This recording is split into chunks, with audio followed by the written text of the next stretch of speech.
accounted for, so we will start the meeting. And first, the Pledge of Allegiance. And Councilor Branch, can we ask you to lead us?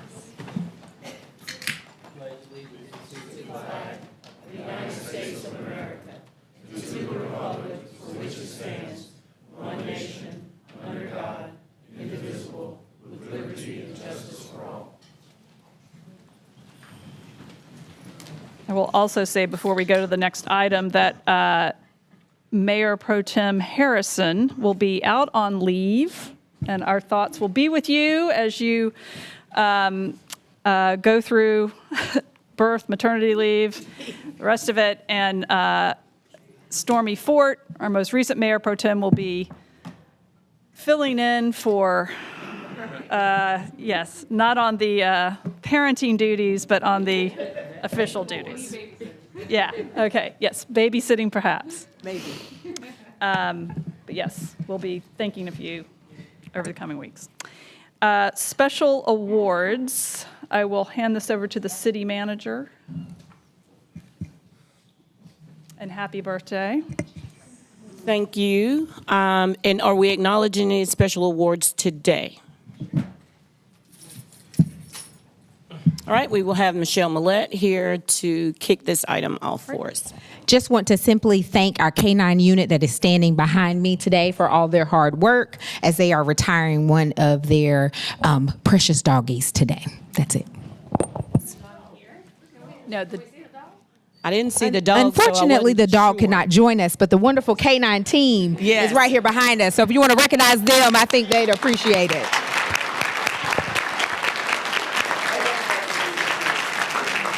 That was my question. I was wondering if we were going to actually acknowledge with the K-9 not being here, but we thank you all anyway. yeah. We will, in our consent agenda, we will adopt the resolution authorizing the city manager to execute the donation of the police dog for its next chapter. All right. Yeah, it'll be part of the consent. Yeah. But if you want to move for consent, go ahead. Move for approval. Yeah. Second. All right. All in favor of the consent agenda, aye. Aye. All opposed, and that. I pulled an item. Oh, you did? Okay. I'm sorry, I did not get any pulled items. Okay. Reminder, you have an item pulled, which is the consent item for council contingency, pulled by Councilmember Ford. Move to recuse Councilman Ford from the item for Sage. Second. Okay. All right, so.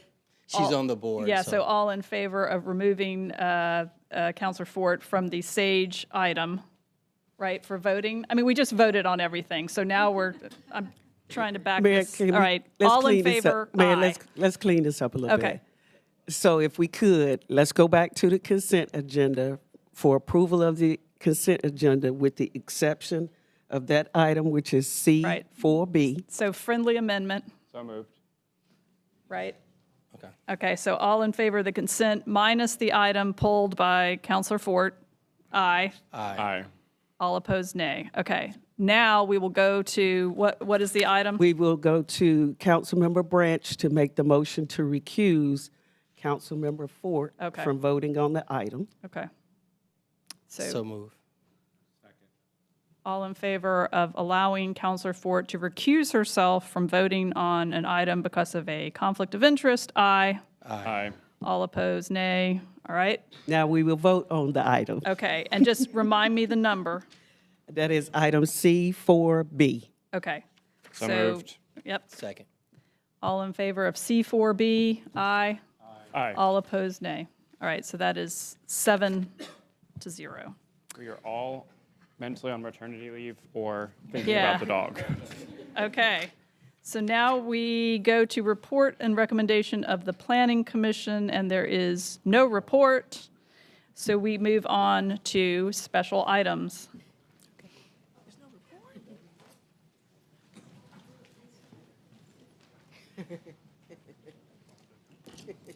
Good afternoon, Mayor and members of City Council. Sadia Sattar with Budget and Management Services, here to talk about a special item related to City Council contingency. Just as a quick reminder to all of you, as well as our viewing public at home, council contingency items are different than the funds that are part of the city's annual grants process. These are items that you are all at your discretion to provide to different organizations and groups in the city that provide services to our residents. And we are bringing this item back after Mayor Pro Tem Harrison requested that a portion of our fiscal year 25 capital reserves in the amount of $48,000 be added to the existing city council contingency budget for fiscal year 26. So your existing budget at the moment is $150,000. And if we were to authorize the use of these one-time funds, your total budget for council contingency for this fiscal year would be $198,000. In the next slide, it shows all of you your current balance remaining for city council contingency and what that potential balance could be if we were to add the $48,000, $6,000 for each city council member in council contingency funds. So the next slide is recommended action is should you choose to move forward to authorize the use of one-time capital reserve funding to add to this year's city council contingency budget. Okay, thank you. Questions or discussion? Yeah, I'll just note again, the reason for bringing this up is there are a lot of nonprofits that serve some of our most vulnerable residents, and the need has grown in many different ways, and so this will give us an opportunity to support more of those community-based organizations. So with that being said, I am prepared to make the motion, and that would be to authorize the one-time addition of $48,000 from fiscal year 25 capital reserves for a total budget of $198,000 in fiscal year 2026. Okay. So we have a motion and a second. Any other discussion? All in favor, aye. Aye. All opposed, nay. Thank you. And that is unanimous. Thank you. Thank you. All right, report and recommendation of the city manager. Good afternoon, Mayor and Council. We have one official item in my report today, and then I would just like to give a special thanks to staff at the conclusion of Mr. Buchan's report. He is going to talk to us about the Belvin Watershed Protection Project and Ed Bunkin from Raleigh Water. Thank you, Madam Manager and City Council, and I think a birthday wish is in store for you. Thank you. Happy birthday. My wife's is tomorrow, so I'll remember yours. So thank you again. And what I'm going to talk to you today about is the Belvin project. But before I do that, I'm going to provide a little bit of a refresher, an update on our watershed protection program. I'm going to start with the vision statement there, the mission statement, and it's very straightforward. We want to be able to help fund any sort of project that can help and protect our water quality in our water supply watersheds. And for those of you who've been around for quite some time, you may remember this program initially started out with several different names.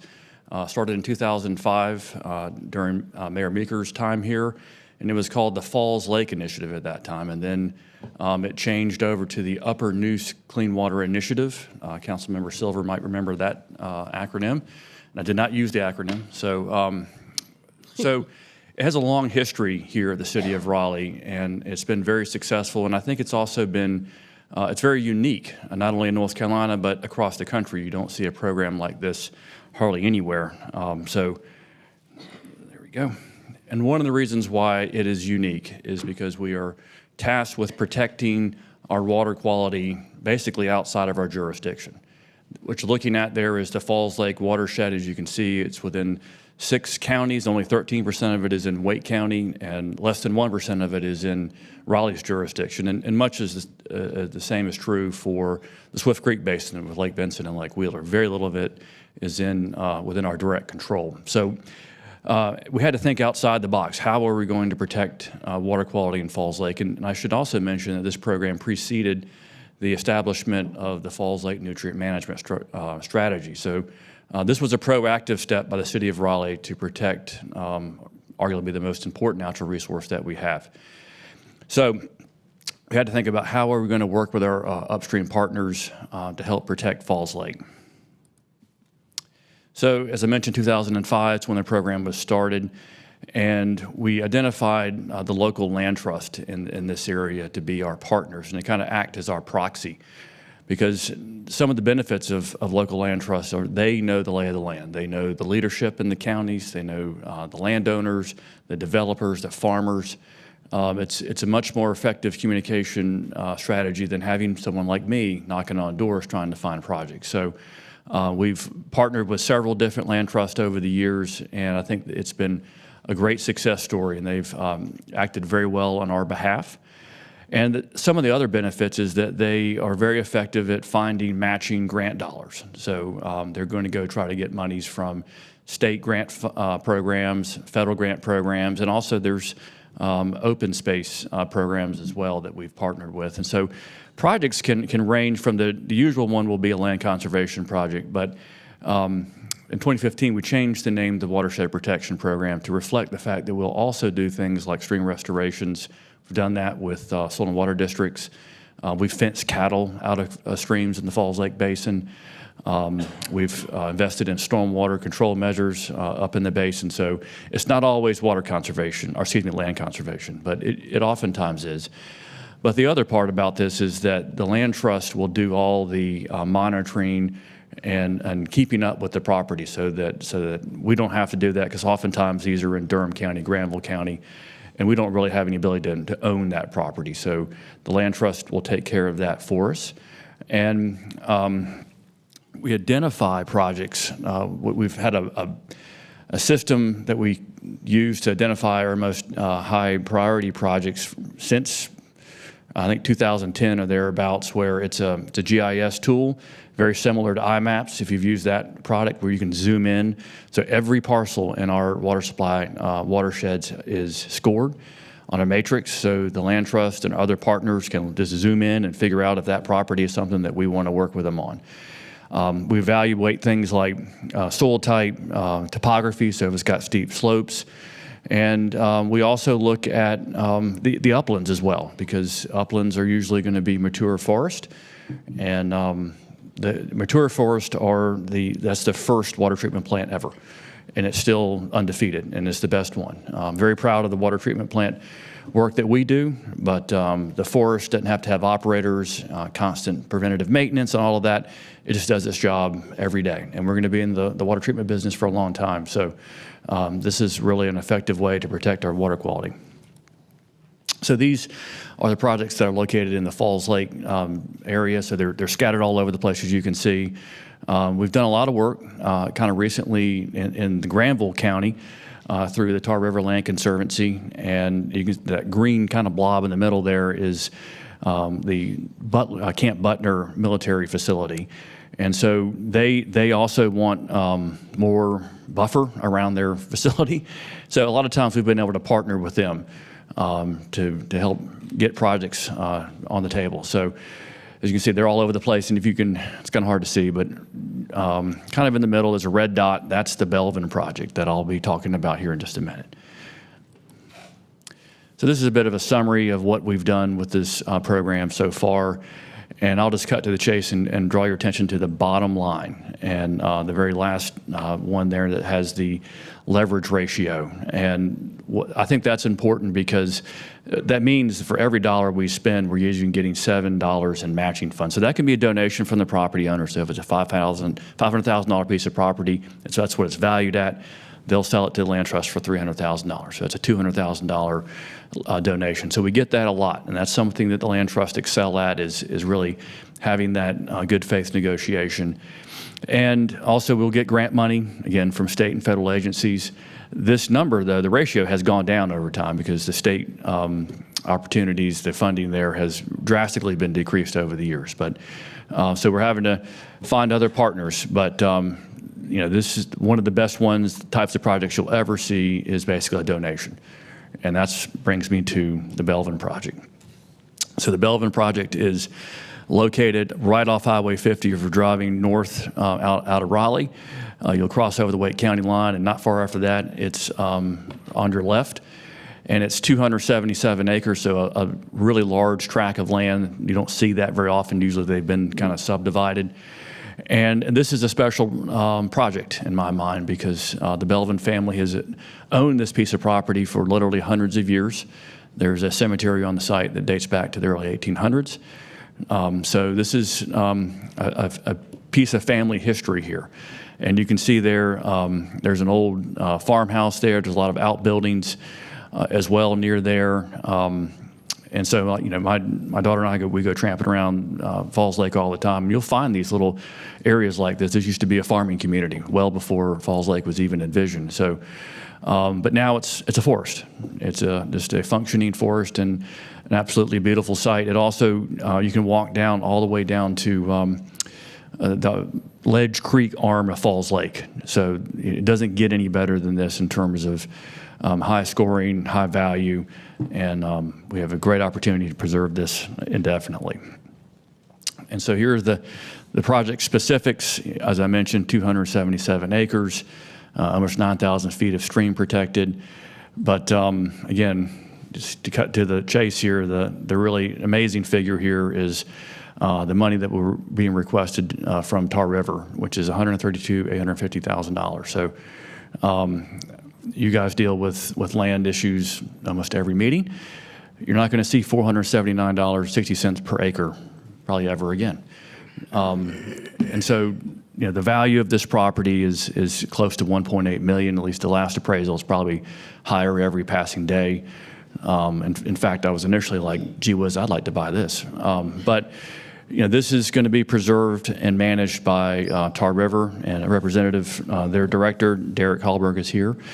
So they've been really great partners for us, and they've been able to develop relationships with this family, families like this over the years to bring these projects forward. The Belvins had a very strong wish to keep this property from being developed. And so that's an incredible act on their part, and we certainly appreciate that. And so we're getting this, we hope to get this project done for an amazing deal. So I'll finish with any questions. Is that your daughter? Yeah, we were hiking around. Okay. Her favorite thing is the wetlands, so that's where we go. Okay. You mentioned wonderful project and great presentation. Questions, discussion? Yep. Okay. Hey Ed, this is great. Protecting our water quality in perpetuity is really excellent work. So thank you for your partnership with the land conservancies, all of them, but Tar River in particular this time. The funds that we'll use to participate in this partnership, they come from people's water fees? Yes, ma'am. That's a great question. So it initially, early on in the project, it was a development fee, and that was hard to keep on going like that. So we ended up around 2011, switching to a volumetric fee. So it was initially 10 cents per 1,000 gallons of water used. Our director at that time simply said, everybody benefits from watershed protection, everybody should pay for that. So it's about 57, 60 cents for the average residential user per month. Over the years, I've received one call about it, and the person was initially a little upset, and I was asking her more about it, and it was 50 cents. And she misread it and thought it was $5. So once she heard the 50 cents, she was completely fine. And I meant to ask, like, well, what's the number where it would really? What's the match? But she, so that's the only question I've ever had about it. And so in 2015, we raised it to 15 cents since we had Lake Wheeler and Lake Benson to protect as well. And that's where it's been since. And so it's been a very effective way to raise that revenue. Got it. And people can see that on their water bill? The truth in billing, it's right on there, yep. Okay. Cool. Thank you. Okay. Yeah, I just wanted to note that I work with Ed representing the city as the vice chair of the Upper Neuse River Basin Association. So we attend those meetings every few months, and that partnership asks jurisdictions surrounding Falls Lake to do just what we're being asked to do here today: land preservation and restoration investments to protect our drinking water supply. So when we talk about leveraging, we're also really, I think, being a model to inspire our upstream neighbors like Durham, who they don't drink our water, but they impact us downstream. So we're really all connected in the watershed. I'm very excited to move forward on this. So I guess with that, I'll just motion to authorize the purchase. Okay. So we have a motion and a second. Any other questions, discussion? All in favor of the motion, aye. Aye. All opposed, nay. That is unanimous. Thank you very much. Thank you. Thank you, Ed. And so, as we all know, over the past couple of weeks, we've had some abnormal weather for this area, and we have had an amazing showing of public service here in the city from every department, from facilities to housing and neighborhood and community development, working with Wake County to ensure that there is always a shelter bed somewhere. We were even called in to come in and help transport folks to other shelters when there were some issues with infrastructure at that particular shelter. And so I just wanted to acknowledge the amazing men and women that make up Team Raleigh, because they have truly stood up in the line of service, never complained, or if they did, we didn't hear it. They never said, I want to go home to my family and make sure my family is okay. They were truly fully committed to this organization, and particularly to transportation. We would not be here today if it was not for the work that was done by transportation to clean our primary streets predominantly, but they've even done a really good job on some of our secondary streets as well. We've made passes on state facilities, not because we're supposed to, but because it's the right thing to do to make sure that the residents in Raleigh get to matriculate in a safe way. So I just wanted to acknowledge my amazing staff today for the work that they've done over the past couple of weeks. We don't know what's going to happen tomorrow, so we may still be doing it again this weekend, but let's hope not. But in the event that we do, we are ready. The EOC has been stood up by emergency management over the last couple of weeks, and it's just been an amazing team effort, and I just wanted to acknowledge that work today. So thank you. Thank you.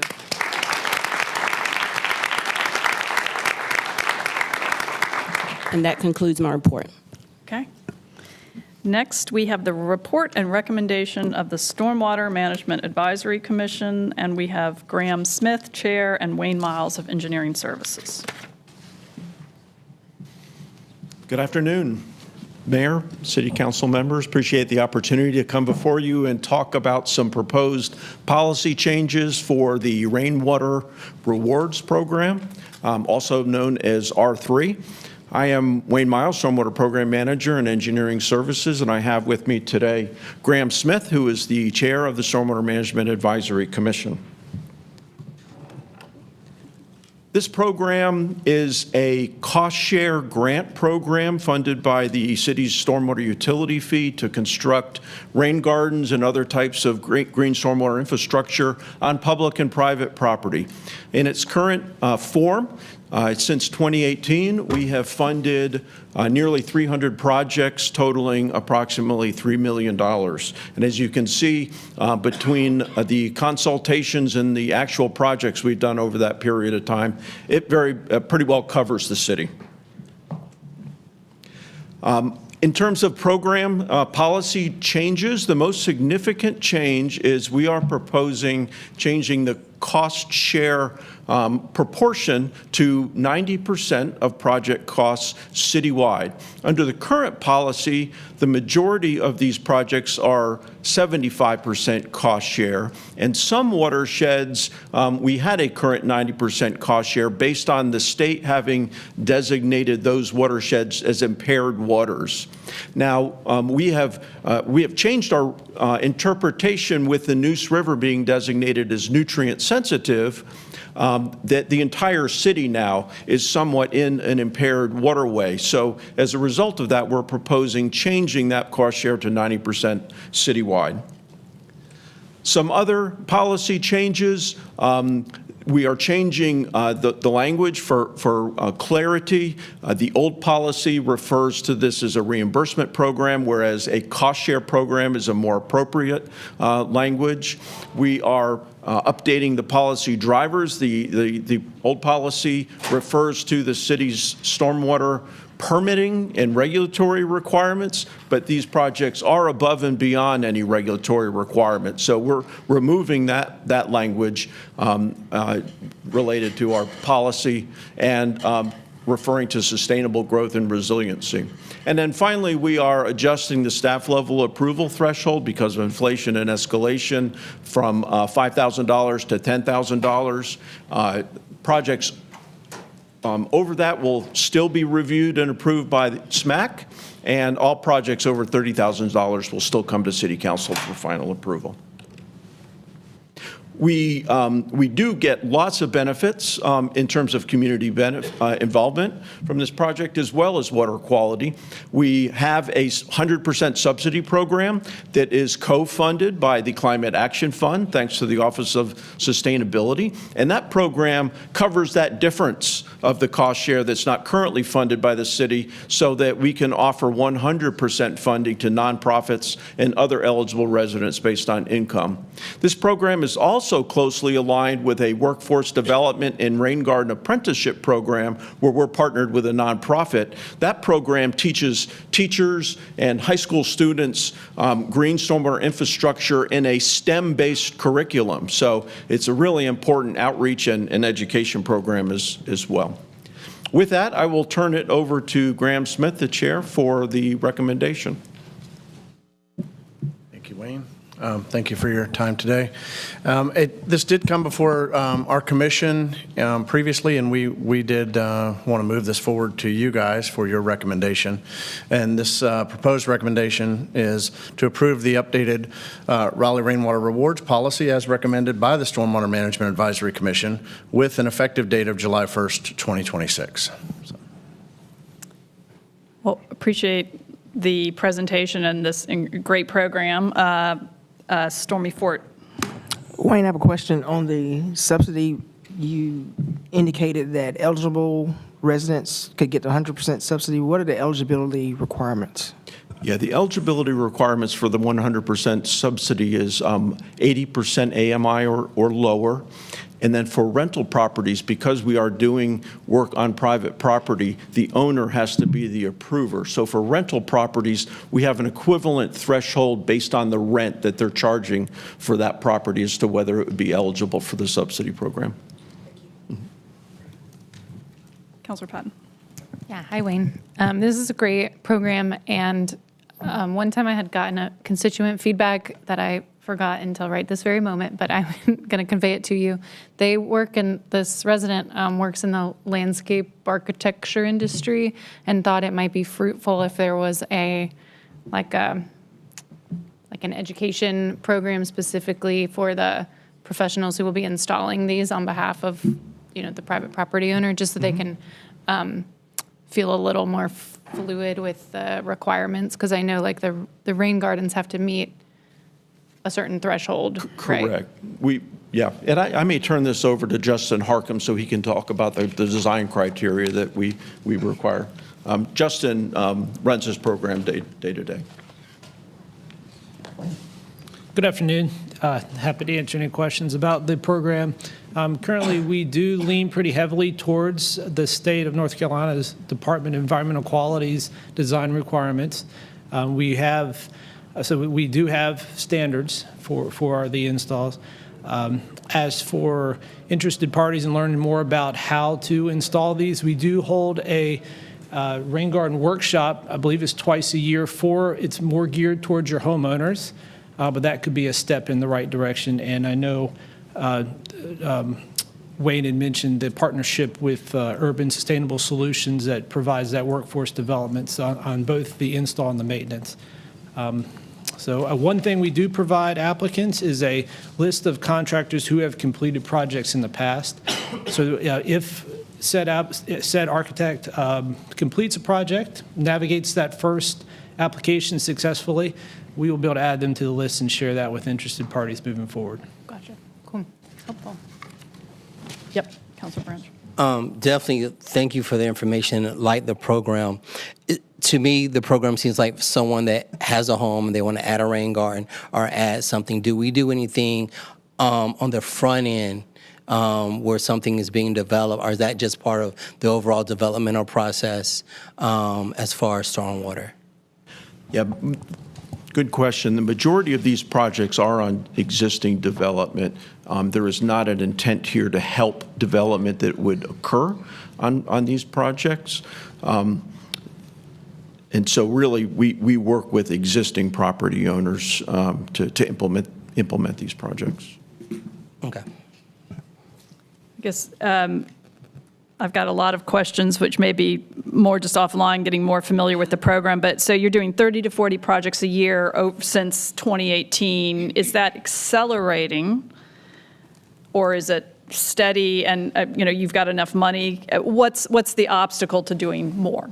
Yeah, so it is accelerating, and Justin and team have done a really nice job getting the word out, working with community members. There are a lot of nonprofits that are getting more and more interest, especially with the subsidy program now. But we see this program growing, and a little foreshadowing. There are some cost implications to this change, going from 75%, 90% cost share for some of the projects.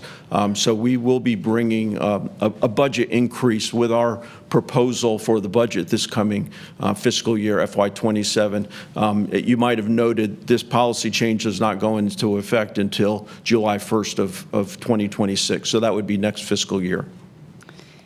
And then the second question, kind of going to Corey Branches, this project that you're showing right here does not look like a retrofit, obviously, of an existing property. This looks like sidewalks, a city, municipal, a very expensive project. And is this counted in the 300 projects you've done, or is this just an example of another set of projects that the city is taking under its own project? Good question. So this picture right here is an example of the Rain Garden Apprenticeship Program with USS, Urban Sustainability Solutions. And so these are the students of that program that are learning about rain garden maintenance. This is actually a city project.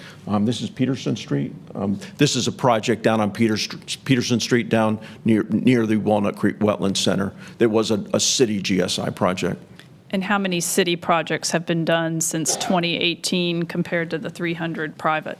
Very few, actually. There were more in the beginning of the program. For example, the green roof on Raleigh Union Station was funded under this program. However, you might recall we have a separate line item now under our GSI plan that funds matching GSI funding for new city projects. So that is more commonly now how we are funding green stormwater infrastructure on city projects. Okay. All right. Thank you very much. Anybody have a motion on this one? I thank you so much for your work, and I do want to say thank you to SMAC for the continual conversation. I know last month we talked about it, but it was a holdover because there were some questions, so really appreciate the work you put into it. So I would move to, do I have language? I'm sorry. Approve the updated rewards policy. Cool. So I would like to motion to approve the updated Raleigh Rainwater Rewards Policy as recommended by Stormwater Management Advisory Commission with an effective date of July 1st, 2026. Okay. All in favor of that motion, aye. Aye. All opposed, nay. Thank you. Thank you very much. Great work.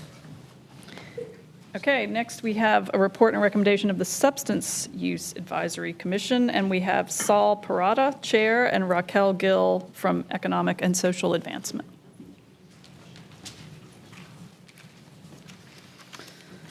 Good afternoon, Mayor and Council. Raquel Gill from the Department of Economic and Social Advancement. I'm glad today to introduce Mr. Saul Parada, the Chair of the Raleigh Substance Use Advisory Commission. Mr. Parada will present to you today their annual report for the year 2025 for your information and their annual work plan for fiscal year 2026 for your approval. I'll turn it over to Mr. Saul. Do you want me to do it? You got it? Okay. Good afternoon, Mayor and Council. My name is Saul Parada, and I serve as the chair of the Substance Use Advisory Commission. The Substance Use Advisory Commission exists to advise and support the City of Raleigh in addressing substance use and its related challenges. Our work is grounded in compassion, reducing stigma, and ensuring people have access to resources. Our efforts align directly with the city's strategic priorities, community safety, housing quality of life, and organizational excellence. One of our key accomplishments in 2025 was supporting 2 medication take-back events. These events provide residents with a safe way to dispose of unused and expired medications.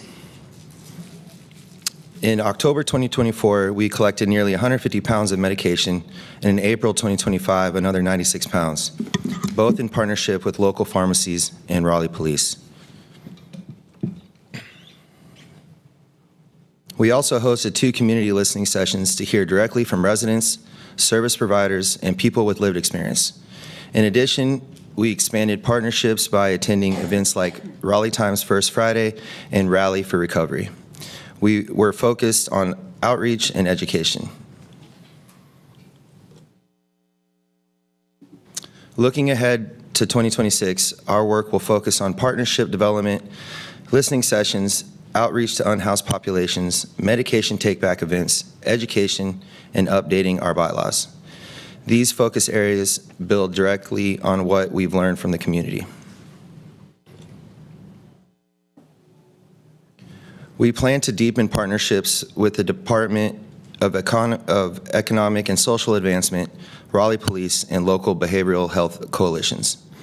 Our goal is improving coordination and access to care, especially for populations most impacted by substance use. This supports citywide efforts to reduce overdoses and strengthen trust in public health systems. Listening sessions remain a core tool for us. They allow us to gather feedback, identify emerging trends, and ensure community voices directly inform our education and outreach efforts.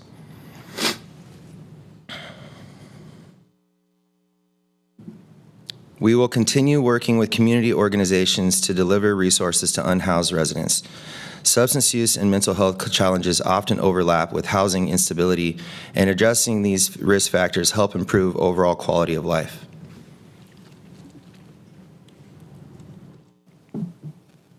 We will continue supporting biannual prescription take-back events. These events reduce misuse, prevent diversion, and protect the environment. They're a simple but effective public safety tool.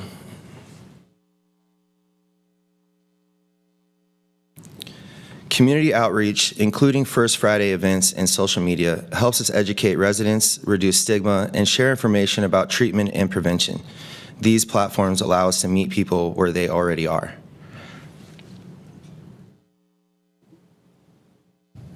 Education remains a priority. We support workshops and seminars that address prevention, early intervention, treatment, and harm reduction. These efforts involve community members, healthcare providers, educators, and law enforcement.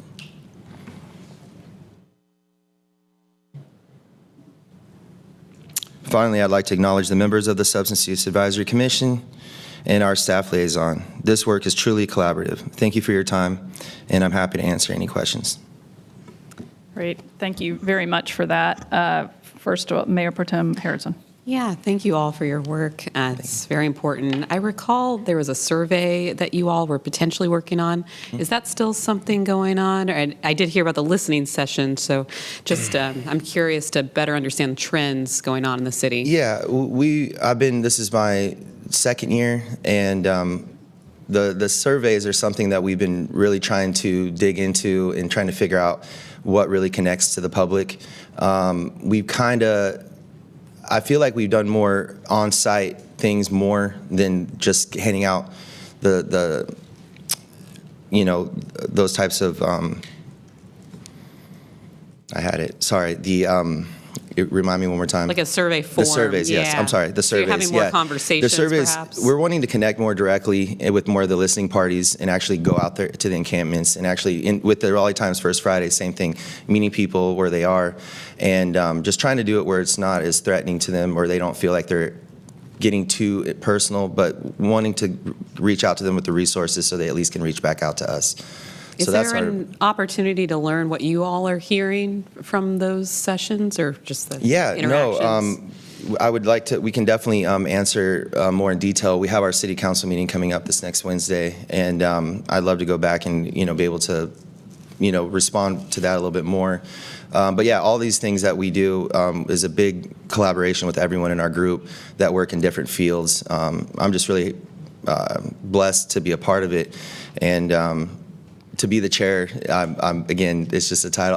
I'm happy to be here to represent them because they do a lot of the work, and I'm just here to kind of learn and just to be a part of the community. So I'm out here every night working. I book live music, and I do a lot of things in the community. I worked with a lot of the bars and restaurants in the community for the past 15 years. So I have a lot of different perspectives of the nightlife. And I just love coming involved with all the different perspectives of people from different walks of life to kind of figure out what needs to be done. And I love the city, so my main goal is to, just be a light and walk around and let people know where they can go if they need any help for anything. So We appreciate that. yeah, thank you guys. Councilor Jones. Just to answer a little further on to that question, when a few years ago when I started, there was a big shift into the board, and so that survey that you're talking about had been inherited from the previous board, and so there was a little bit of confusion as to what is the point of the survey, who gets the results of the survey, and so we as a group decided to do more outreach, which is what Saul was talking about. We've done some direct encampment work so that we can gather that information. But to your point, I can work with them, this month to decide how do we transfer that information, because we are not as strong on that survey because we weren't the creators of the survey. Does that make sense? But I'll make sure to work on that. Thank you so much. And I just wanted to say thank you so much, Saul. I have not been able to come for the last few meetings, but you guys did a wonderful job with your survey, with the work plan. And I'm really excited to see all of the monthly visitors that you guys are scheduling. So what I've loved watching you guys do is grow into learning and having all of these different organizations, nonprofits, having the police come in and just educate you as to what's happening so that now we can really take that on and say, what do we do with this information? So we'll definitely work on making those connections a little bit stronger, but I'm really proud of the work that you guys have done, and I appreciate being there when I am able to come. So without any further questions, I'd like to move. Well, actually, I was going to just comment too. No, really appreciate this work. It's such an important committee, and I would just echo, I think, Mayor Pro Tem's. I would love to hear more about what you guys are learning and what we can do better as a council, and appreciate all that volunteer work and outreach that you're doing. Just impressive to see some of the metrics on the medicines.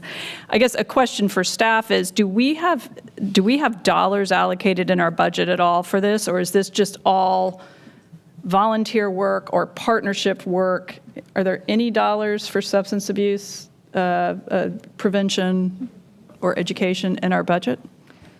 They are dedicated they have a budget as a Substance Use Advisory Council. I don't remember the exact total. I think Nestor's coming down here, but they do have a yearly allotment. Sorry. We have it printed here, a budget of $7,000 that we dedicate to SUAC. And then do we have other dollars? I know we give money to Healing Transitions. Like, what's the total amount of money the city spends annually on this topic? Do we know that? We don't know it. Maybe Sadia can kind of pull it, but we fund a lot of nonprofits that move and work in that space, so we can get you that total figure.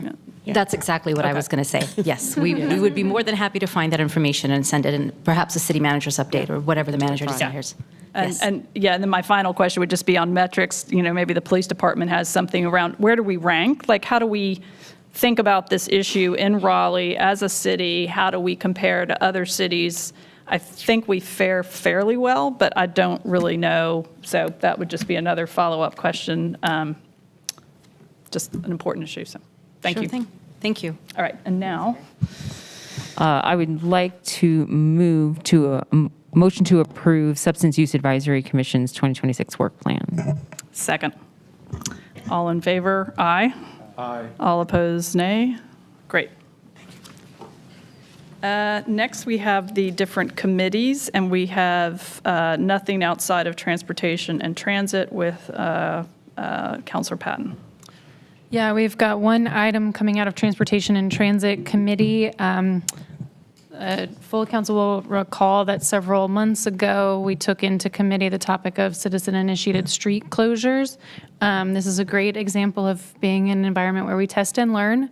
We tested a sort of exception process for these street closures that were a little bit of an anomaly and didn't quite meet all of our standards, but after testing it, we have learned that we would not like to have this exception process anymore. So our motion is to ask staff to reinstate the previous procedure for street closure petitions. So moved. Second. All right, any other discussion? All in favor of that motion, aye. Aye. All opposed, nay. Great. Okay. Next, we have the report of Mayor and City Council, and I will start with Council Member Fort. No report. For me, just two good things that we did through the consent agenda today. We already acknowledged one of them, the retirement of Bandito, the K9. And then we also approved a contract to expand our network of rain gauges, which will help to enhance our flood early warning system, which will help keep all of our neighbors safe in a rainy Raleigh. I have no report, but I just do have a question. In terms of snow removal on sidewalks, I don't know if this is a question for you, the city manager or Public Works. What is the obligation of people in front of their homes to remove snow, which then turns to ice? I know that we have a team that does a very good job, as the city manager commended all of staff. But just in terms of just sidewalks, I just went for a walk out of curiosity, and I was somewhat surprised that I had to kind of walk in the street because it was the only place that was plowed. But just want to understand the obligation of property owners, places of worship. Is there a requirement to clean a certain part? Just, we need to understand in the city of Raleigh, what is the expectation? I will phone a friend. I don't know that we have an actual requirement, but we strongly encourage all of our partners to be good neighbors and to clean up in their space so that people can traverse on the sidewalks and in the public right-of-ways in a fairly safe manner. Yeah, I was struck because I was driving up North Hills and was watching an elderly person on Six Forks near the Tall Senior Center, just north of North Hills, delicately walking on ice, and I was very concerned. Couldn't stop to help, but I was very concerned to see that person navigating. And I think it seemed like they were going toward the bus stop, but it was just very concerning. Yeah, Paul Campbell, Transportation Director. Great question. So I would just say it is a combined effort really between property owners and the city. Technically, the sidewalks fall to the responsibility of the city, the maintenance. But I'll just tell you, just due to the number of lane miles that we're working with, we're actually trying to dive down into neighborhood streets now and try to start clearing some of those. A lot of our efforts around sidewalks are particularly around downtown, just because we have much more pedestrian movement downtown, and we have a dedicated kind of downtown services team that focuses on that.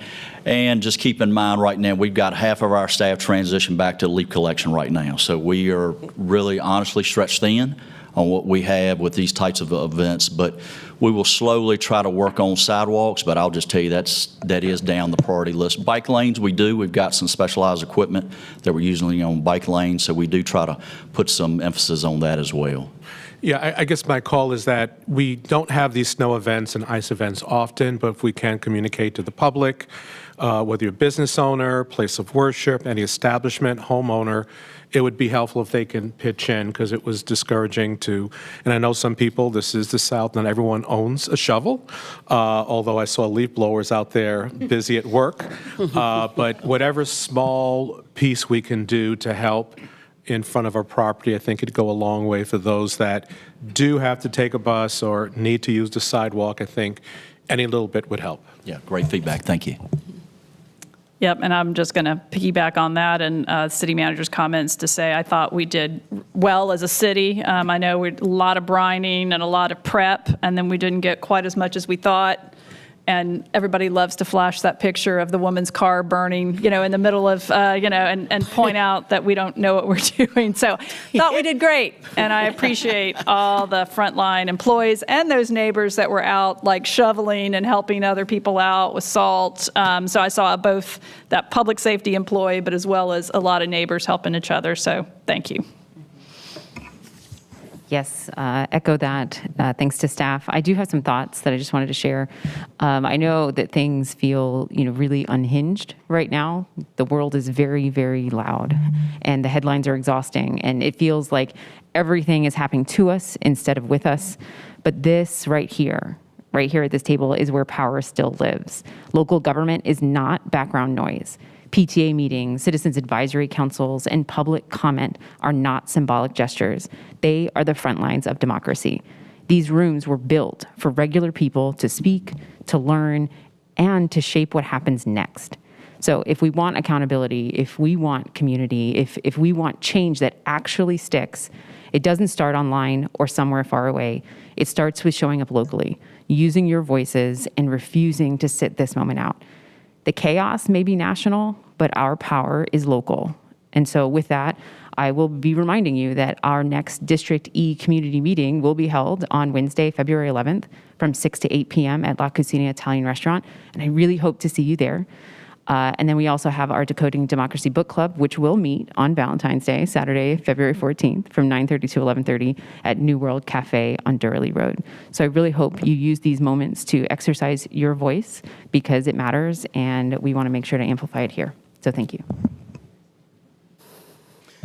Just want to say to all the parents out there, I'm hanging in there with you.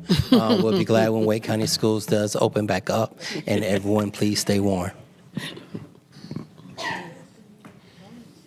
Yeah, I just want to thank Raleigh residents and my colleagues here for their patience and well wishes as I do plan to begin maternity leave this weekend, God willing. We will not have a District D Neighborhood Alliance meeting this month. I won't be there, but I expect to be back with y'all in mid-March. I will need a few babysitters or baby holders to make it to council and community meetings, yes. And I'm grateful knowing I can count on y'all. On another topic, it has come to my attention that the Wake County School Board Chair has offered partnership to keep the Athens Drive Community Library on the high school campus. That's not in the school, but it's on the campus grounds, and that could help the library remain in Raleigh. It's been a vital community asset since 1978. It serves a socioeconomically diverse community, which the library should be able to serve for years to come. I also want to note that we do have a property at 4200 Avon Ferry Road. The city does, that's adjacent to the campus, which could provide land and flexibility in design of the new school and library.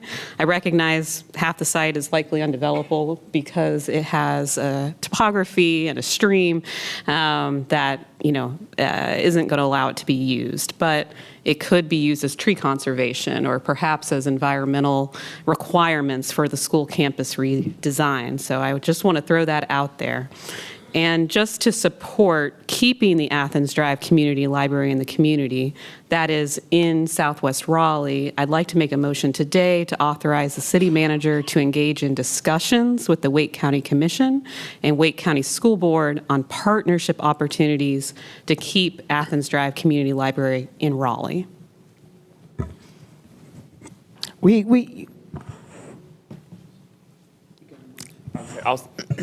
So your motion is to allow our city manager to engage in partnership discussions with them, but it's not specific to any specific action. Yeah. Okay, I'll second.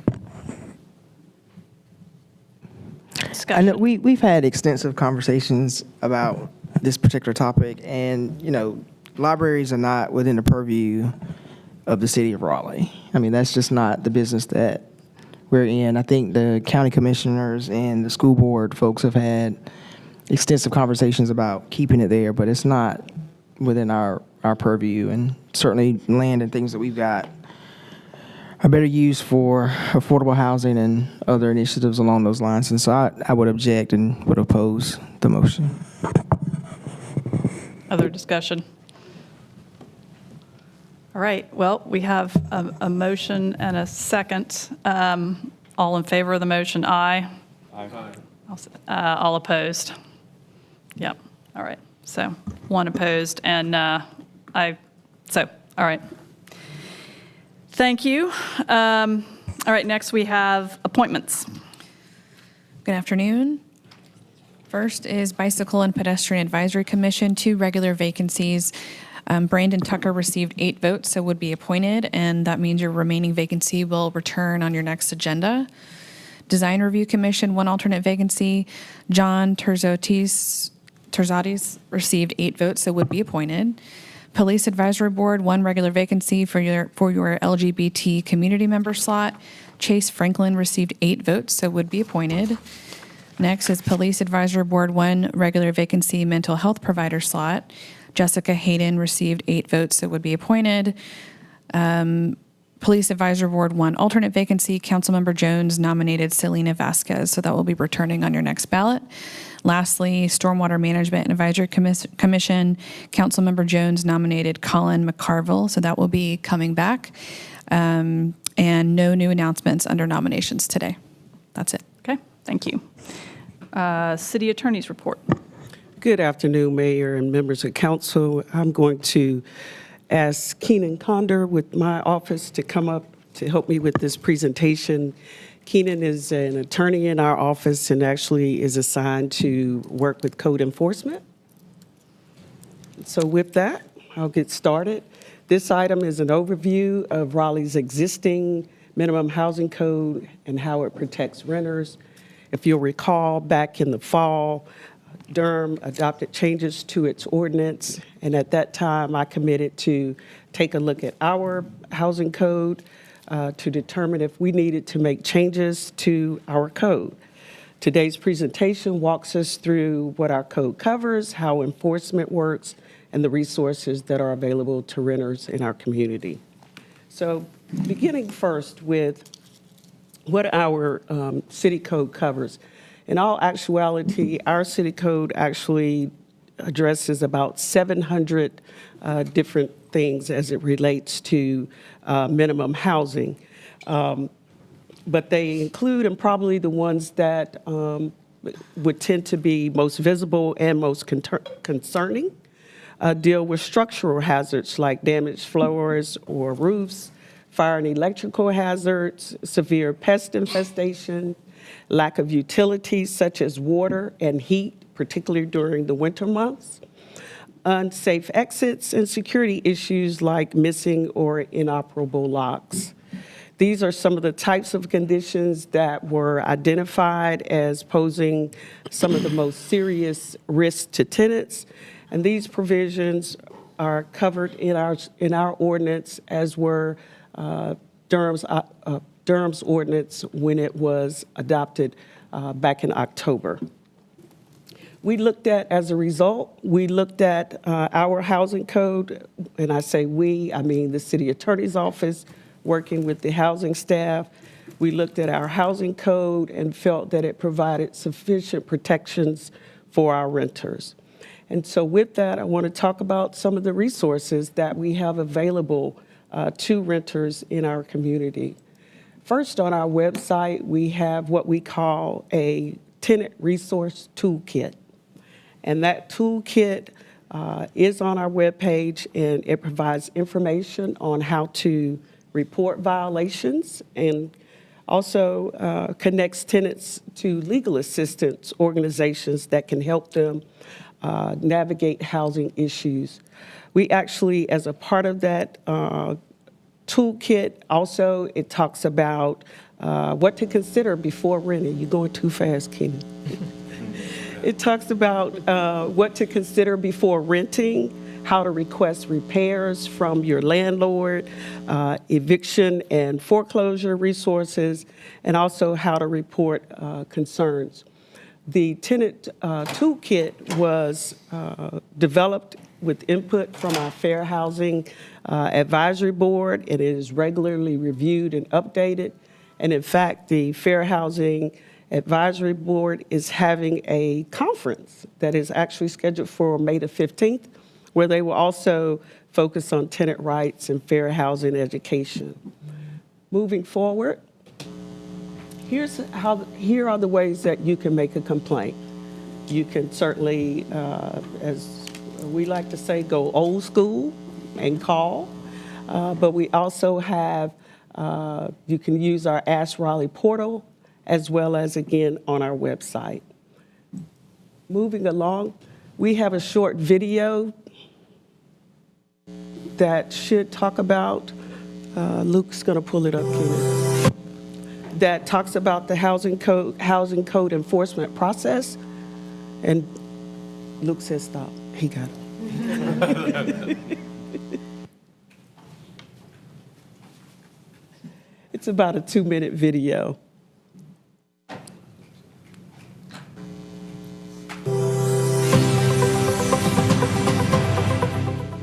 Hi, I'm James Riggs with the City of Raleigh Housing and Neighborhood Code Enforcement Division.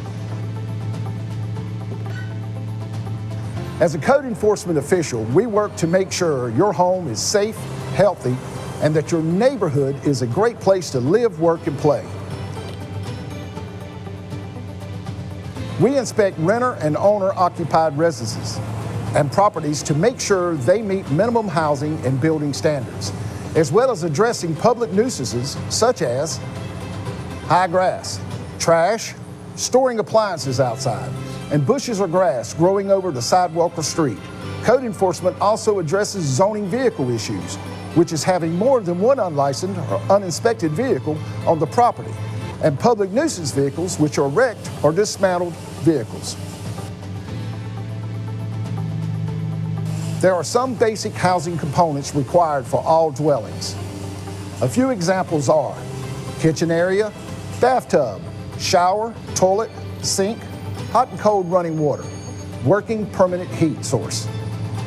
One of the most important aspects of our inspection is checking the dwelling for working smoke detectors. It is incredibly important that you have a working smoke detector in your home.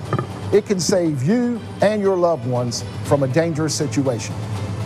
Code enforcement also works with the fire department to make sure that all houses have a reliable fire detection system and accessible exits like doors and windows in case of an emergency.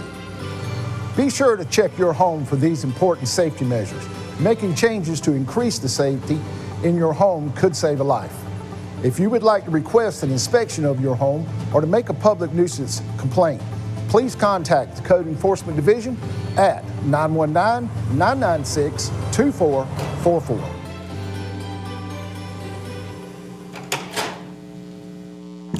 So, going to, we've talked about the resources available to make a complaint. And this slide shows the general enforcement timeline after a complaint is received, what happens in terms of staff inspecting the property, and then working to get if there are violations, working to get those violations repaired. Only a small number of cases actually escalate beyond the administrative enforcement process.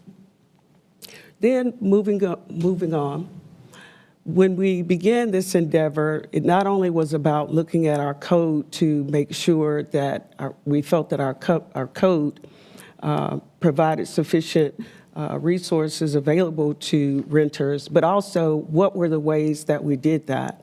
And so in addition to what we have available on our website, there's a housing newsletter that has about 16,000 subscribers. We engaged in increased social media posts, and we had about 15 of those. We also have an ad in the box on the right is actually one of the ads. It's one of two ads that are currently on our buses. I don't know if you've seen those yet. And then finally, again, when we talk about the resources that are available, we also have on our website the legal assistance that's available through the Fair Housing Project with the legal aid, and then the Blanchard Community Law Clinic. And I actually have with me here today Rick Glazier, the clinic's director, to talk about the work that they do in the clinic and how they support housing and tenant issues. And with that, I turn it over to Rick. Thank you very much, Karen. And Mayor, it's good to see you again, and all the members of City Council. Thank you so much. I want to start off, and we'll try to explain very quickly the work of the clinic. Some of you know it very, very well. And I want to begin by thanking the City of Raleigh for being one of the leaders in the country on working with our clinic and others in providing housing assistance, eviction protection, and mitigation work. Really is quite amazing, and I'll go through some of the data very quickly that the city attorney outlined in the memo that you have. I also have with me two people from the clinic, Professor Laura Clark, who handles supervision of all of the clinic students on the civil side, and Ashley Thompson, who is the office manager of the clinic. The clinic is broken down at Campbell into two separate clinics. We have a civil substantive clinic and a criminal substantive clinic. We're talking today about the civil work, but I do want to highlight for a minute also what we do on the criminal side, which dramatically affects Raleigh residents as well, just so that you know. On the civil side, we deal fundamentally with housing issues, eviction, protection, and homelessness prevention work. We have, as you know, as this city has authorized, the second phase of an ongoing contract to do operational work and to provide these services to income-eligible City of Raleigh residents. And we also have a $250,000 agreement with the city that stems back to originally to ARPA money that deals with rental assistance. And we may be one of the few rental assistance programs now still available in the City of Raleigh. I want to highlight how important this work is. There are really only two groups representing tenants in any significant way in the city. Campbell Law School through the Blanchard Community Law Clinic, and then legal aid, as you saw. As you know or may know, legal aid's funding both at a federal level and a state level has been dramatically cut in the last several years, and particularly this past year. And then with the elimination for a year of IOLTA money, it has generated significant cuts to legal services staff, so that what was once a housing unit that had 8 lawyers in it now has 3, and hard for them to take anywhere near the capacity of cases, recognizing that the vast majority of tenants don't have counsel at all. I think one of the questions that city attorney responded to that we can say is in the magistrates court and district courts in Wake County, I would say 1% or less of tenants are represented by counsel. And that is important to note because almost all cases where they are unrepresented by counsel result in eviction. The vast majority of cases we represent clients in do not result in eviction. And I'll highlight 2 of those for you, but to highlight the importance of having counsel in these cases. In Wake County, there are 4 courtrooms operating daily in a morning session and an evening session, afternoon session. There are approximately 750 evictions a week in this county. And we're a rich county, relatively speaking, so you can only imagine how this problem is exponentially a problem statewide. I highlight that because when I came to this job, even though I was, as you know, in the legislature for 13 years, I don't think I had a full understanding of the depth of what we're facing. There are lots of reasons for that, of course, and economics right now in our country is a significant part of that.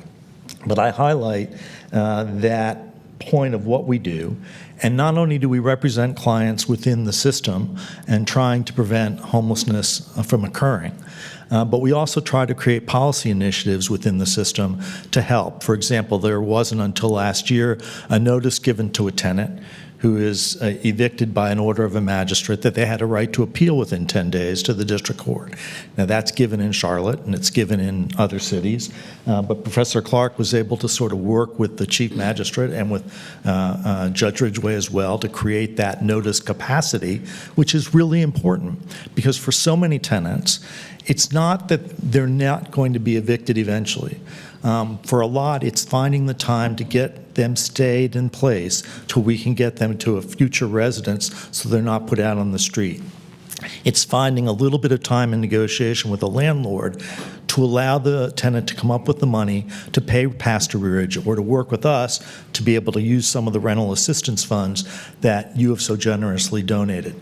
And we've already used in less than, about half a year, somewhere around $60,000 of that $250,000. We only use it in cases that Professor Clark approves, then I approve, and the Dean of the Law School approves in order to make sure we meet bar requirements and also that these people that we're helping are actually going to be able to sustain and stay in the home that they're in rather than just paying arrearage to keep them there for a week and then having to exit them. On the criminal side of the clinic, I would highlight this as well. We do mostly driver's license restoration work, but it's important to note that there are about 1.2 million North Carolinians, adult North Carolinians, without a driver's license. Not because they have DWIs, but because they didn't pay a traffic ticket 20 years ago. Our state remains, I think, the only state in the country that has an anachronistic law that says if you don't pay your traffic ticket, or your parking ticket, I might add, within 30 days of the date it was due or appear in court, you lose your license forever until you get it rectified. That results in counties, some counties, having close to a majority of their adult citizens without a driver's license, which is an economic development issue to say the least. It is also a security and a finance issue and an insurance issue. And so we're working with DAs across the state to try to resolve that, to get people their licenses back. And we're working with the Stein administration, and have been for since its inception, with the Division of Correction, to work with adult prisoners who are facing reentry to get them their driver's license before they exit from prison, so it's one less obstacle to getting employment when they get out. So that's what the clinic does under the tremendous leadership of Dean Rich Leonard. I'm glad to sort of highlight two things for you because I think it's helpful, and then answer any questions that you might like. But again, I want to say here are two examples of why what you do matters. Why creating the capacity in this city, whether it's during COVID times or it's during the cold as of the last couple of weeks, why having a roof matters so much to stability and to survival. This was a case that was a year ago. It was a single mother in Raleigh of 5 children who got slightly behind on her rent, and the landlord filed for eviction. The lights outside this client's second-floor apartment did not work, and the landlord refused to fix it, despite a number of requests and work orders to do so. The client's young daughter, one of her daughters, fell on the stairs and broke her arm. Additionally, the landlord was charging the tenant $35 a month for a smart lock and never installed it. The clinic represented this woman, countersued the landlord, alleging breach of implied warranty of habitability and unfair debt collection practices. The case was resolved via settlement, significantly reduced the amount the client owed. She was allowed to stay in the residence. Smart lock charges were removed from her bill, and the eviction case was dismissed. Otherwise, I guarantee, well, I won't say that. It is more likely than not, substantially, that if she didn't have a lawyer with her in court, she and her 5 children would have been evicted. And that's the kind of case that your resources pay for to help, seriously help, the most vulnerable citizens in this community. And I think people should be eternally grateful for the lead work globally that you're doing. I'm glad to answer any questions. Okay. Thank you to Representative Glazier. Do we have questions?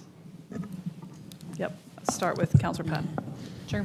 Thank you both for bringing this information. I have a lot of questions, and some of the numbers that you presented here are really staggering, and some of the numbers that were given in response to our questions. I think, City Attorney, you told me casually there's about up to 1,000 evictions a week, and I was like, that's so staggering. I must have remembered it wrong, and then there it was again in the backup. Like, that's correct, which is really just wild and shows that we need a lot more capacity. And it sounds like if tenants are able to have their needs met or beat their evictions so they can relocate on more favorable terms or whatever, then that's the direction we need to be heading in.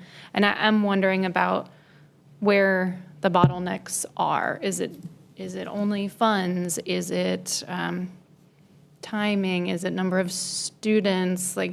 Because any one of those requires a different treatment or response, right? Certainly from the clinic capacity, we have some limitations in that the bar regulations of clinics allow us to have 8 students per semester on the civil side, 8 students on the criminal side.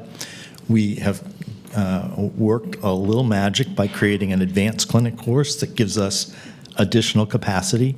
And so we're maxing out, but there's only so many cases we can supervise and meet the ABA requirements for legal education. As I suggested, there used to be certainly far more capacity with legal services, and they have been tragically undercut in that work. And I think that certainly affects representation capacity here. I think training of the magistrates and the system to sort of understand that each case is unique and different, as opposed to having a more systematic roll through when there's not counsel there. is important, and I think the Chief Magistrate and Judge Ridgway are working on that. I think the Wake Legal Support Center is that we participate with, is a very important concept. I think as well, there are timing issues. The legislature has significantly changed in the last 15 years.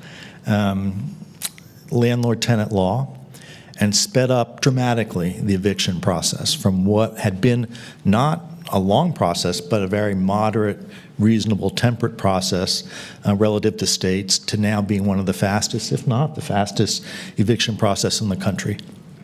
So I think it's sort of all of the above in answer to your question, Councilwoman. Got it. And I'll pass the mic in just a sec. I have many questions, but I'll pass the mic. Just one follow-up on that one.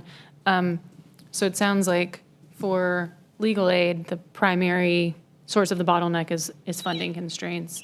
It sounds like on y'all's end, it's sort of like these bar requirements. But is there? I'm curious if you've partnered with other law schools, and because if we can't get more out of your students, there are other students elsewhere that we could maybe access. Well, I'll answer, and then if you'll allow, Professor Clark may have an additional. As an example, I'm going to switch gears to the criminal side on this. We are partnering with, as I said, the Department of Correction. The First Lady has taken this on as one of her projects and has been with us at our clinic at 3 prisons.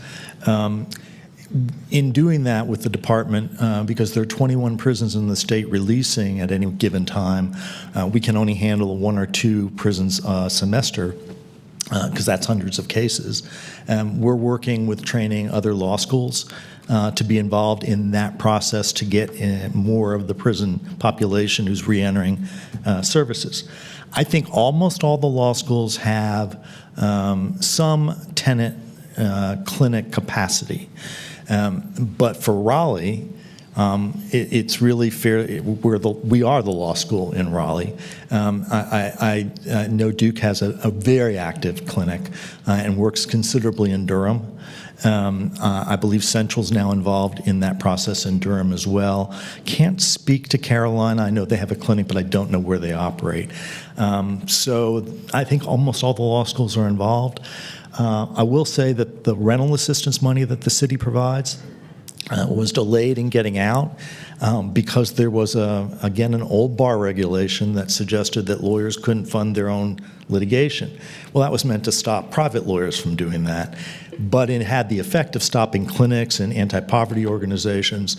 Luckily, our bar has sort of got a workaround on that as they're revising the rule and allows us to use the rental assistance money, but that was the delay in getting it started, if that answers that question. Good afternoon, if you can see me over the podium. I'll just add to what Director Glazer mentioned before. First, I wanted to go back to the evictions being the quickest here in North Carolina. It's not leaving our tenants, our clients, with much time to figure out what their next move is. I've had, in some cases, a tenant be served with a eviction notice on a Friday with the court date that following Monday.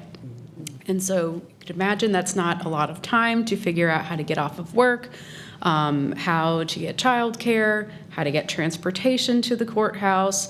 And that's why you see a lot of the times tenants even don't show up to court, majority of the time.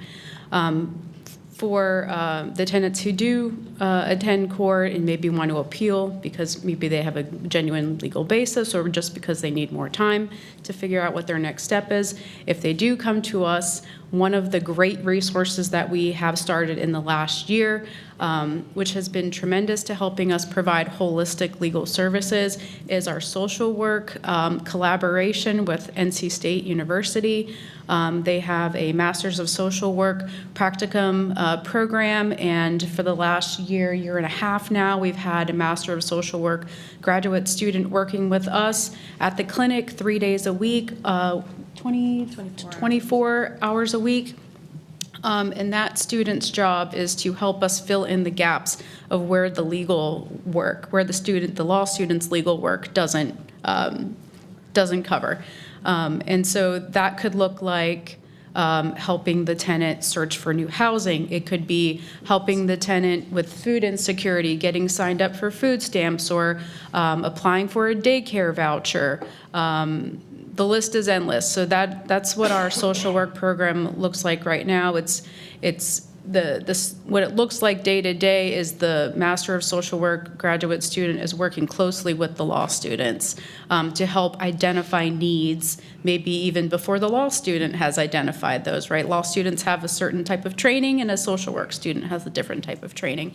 So we found that working together as a group really is providing that holistic experience or holistic service for the client, and it's impacting outcomes.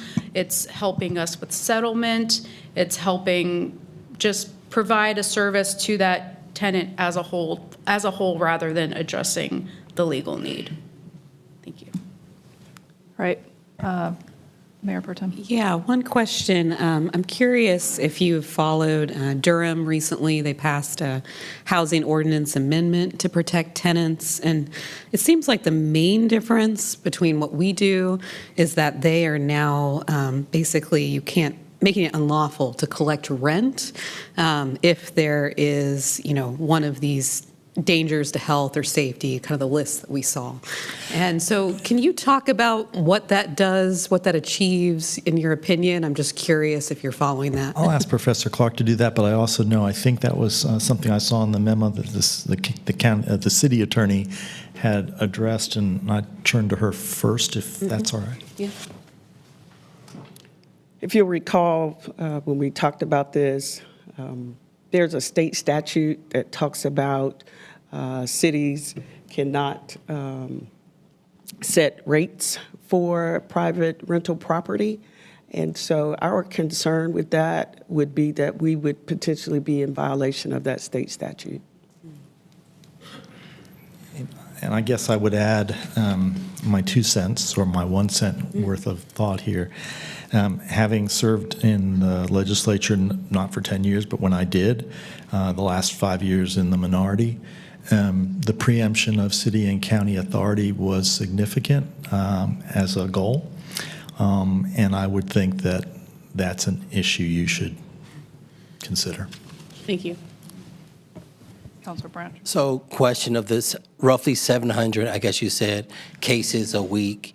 How many of those are Raleigh residents and compared to the entire county? I don't have data on that off the top of my head, but I mean, we see at the clinic, we have individuals contact us from Cary, Nidell, Garner, all over the county, and I hear all types of addresses in the courtroom, so I can't tell you how much or what the differentiation between Raleigh and the rest of the county. And the reason I ask, I care about all of our Wake County residents, but our dollars are for Raleigh. Right. And so I'm trying to understand, the impact to our immediate Raleigh residents in order for us to figure out a path to address that. We can't fit the judicial system. That's not in our lane. But what we can do, I'd definitely like to look at. It's a significant number, given resident location throughout the county and the significant city presence. Obviously, we can only serve under our agreement with the city residents. We do consultative services, but don't represent in court Wake County residents outside the city. We are in discussions, the preliminary discussions with Wake County, partly as a result of efforts of some on this council to suggest to your colleagues on the commission that they may want to engage in those discussions. So I hope we can provide a little bit greater capacity in the future for all Wake County residents. Thank you, and thank you, Councilor, for your work. Absolutely. I was going to point that out, that I know there's been some conversations with Dean Leonard and some folks on the county commission about the county actually contributing to cover the other municipalities. Councilor Silver. A two-part question. I mean, I agree with my colleagues that 750 a week in Wake County is a shocking number, and it really makes you just pause. In terms of the eviction, you said one of the fastest in the country. First question, I'm assuming the answer is no. Is there any mediation before a landlord files to go directly to court so that there is some time for the tenant to explore options? That's the first question. And the other question is, I don't know the eviction process when someone is served a notice or they know they're in trouble before it hits the point of eviction. So I'm just trying to understand, when a tenant starts getting in trouble, is there a period of a warning to say within X amount of time something's going to happen? And then is there a mediation before something's filed to go to court? Because at that point, sounds like it's, if you don't have legal representation, it's a fait accompli. Great questions, and I'm going to answer the first one briefly and then turn it over for reasons that will be apparent to Professor Clark. No, there is not a mediation, but there is now a mediation work group that's been assembled that's had 2 meetings. Professor Clark is a member of that work group. It was called together by Chief District Court Judge Eagles. There's a legal services representative. There's an attorney who represents landlords on the panel that's trying to create guidelines as a voluntary pilot project for mediation. There's already been some discussion about whether that mediation should occur prior to eviction filing or post-eviction filing. It makes more sense in all ways for pre-eviction filing. I'm not sure that's, we'll see where we end up. But I'll let Professor Clark talk about that and answer in a little more depth your other question. Yes, I'm really excited to be on that working group because I think it's something that we've needed a lot, especially since COVID, where we're seeing these rents increase, and I think it's impacting the number of eviction filings because that's the majority of what we see. The cases, which I didn't mention earlier, are non-payment of rent, breach of lease for non-payment of rent. But the reasons why, or how would a tenant know that they're in trouble, you asked? Typically, there's a notice. I would say generally there's a notice that's sent at some point. A lot of leases don't require a notice, but generally we do see some kind of notice being sent to the tenant. Either you're late, your rent's late, you have until this day to get caught up. So the tenant typically has some idea. Doesn't happen in every case. I've heard many times that the court papers were the first notification that they received, that they were behind or that something was wrong. So generally there is some kind of notice, but once the eviction process is initiated, it's very quick. Okay. Any other questions? Thanks for, do we have one more? Yeah, I might be switching over into code enforcement questions now. I am curious about how many of these types of sort of life safety, minimum housing standard violations we receive. How frequently do we have repeat offenders that recur over and over in the city of Raleigh, or repeat areas of the city? Kind of, Ed said, I'm just interested in the state of the code enforcement violations. Hey, good afternoon, Bryce Abernathy, Code Enforcement Manager. From time to time, we do have repeat offenders. A lot of times it's property or landlords that own many homes or maybe apartment complexes. Those do show up a little more frequently. As far as where those are located, we have inspectors all throughout the city, and it's kind of sporadic where it's going. Yeah. As far as the really unsafe conditions, usually those kind of houses, most of the time, folks aren't living in those already. As we go in and do housing inspections and run across a broken outlet or something's wrong in the panel box or there's a leaking pipe, some of those things don't really fall into that unsafe category. There's more of an unfit situation where we would start a case and go through that process. The worse or the more severe the violation, that time constricts also. So, if it's a real unsafe situation, that time frame that was shown on the slide shrinks down. All right. Well, yep, Councilor Jones. And sticking with that under 1,000 per week number that we've seen, in your assessment over the last few years, is that a high increase? Are we staying stagnant? Is it going down? It's increasing. Is there and I don't even know if I'm asking the right question, but who monitors that to make sure that, okay, we're in a red area, we are seeing a lot more evictions than we normally, like, whose job is that? I would say that it is fundamentally unmonitored from a court perspective. The cases are filed and the court keeps track of the data of the cases, but from a monitoring perspective, there's really, I don't think, any organization that does that. We try to monitor, for example, even when we don't have a case in court, we use students to monitor what's happening in some of the other magistrates' courtrooms so that we get a sense or a flavor of what's occurring and why it may be occurring, and if there's a pattern of change or something that we need to take notice of. I'll just add, though, in the working group for the mediation program that I'm on, there's been discussion about trying to collect data because they want to be able to monitor outcomes and monitor how well the program is doing. So there's talk of collecting data in Wake County soon to see how much it's impacting, and then I'm sure we're going to see if the numbers are rising. But for the last few years since COVID, I've seen a dramatic increase in the number of filings and related to non-payment or rent specifically. Awesome. Thank you so much for your work. Thank you. Thank you. Yep, just appreciate Campbell University being here, the law school, and all three of you for the work that you're doing. It's very impactful. Thank you. Thank you. Okay. And yes. And this is for our city attorney. I think your presentation was impactful, and I don't know if you've talked to the folks at the Fair Housing Advisory Board, trying to make sure I get the name right. But maybe you share this presentation with them, and hopefully they'll include it in the conference in May. We'll definitely do that. Yeah. Thank you. And I believe you have another item, right? Yes, just very quickly. As you know, state law requires that certain actions taken, we can close the PowerPoint down.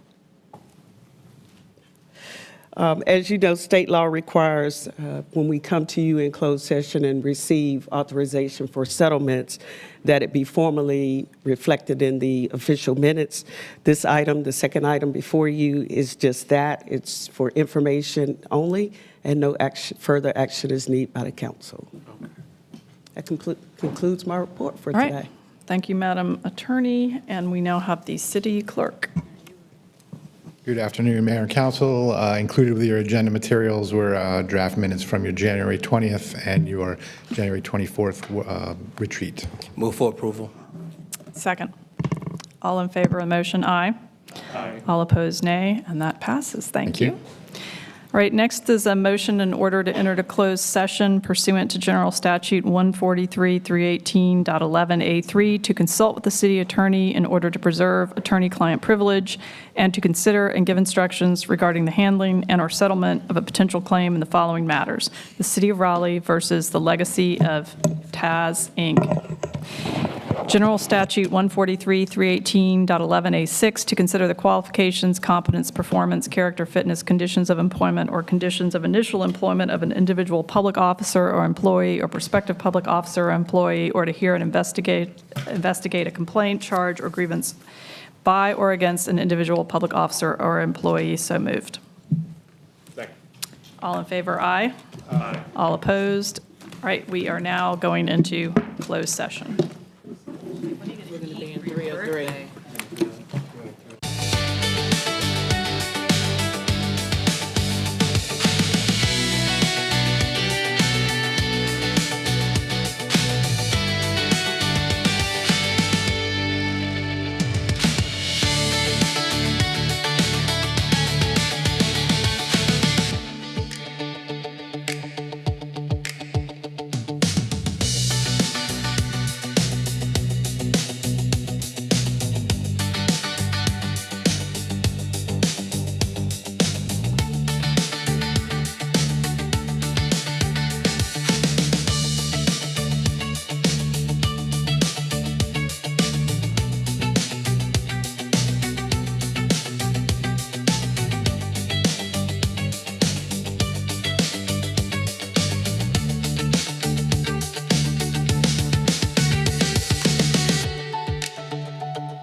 So the council met in closed session and has nothing to report out, so we will adjourn until 7 p.m.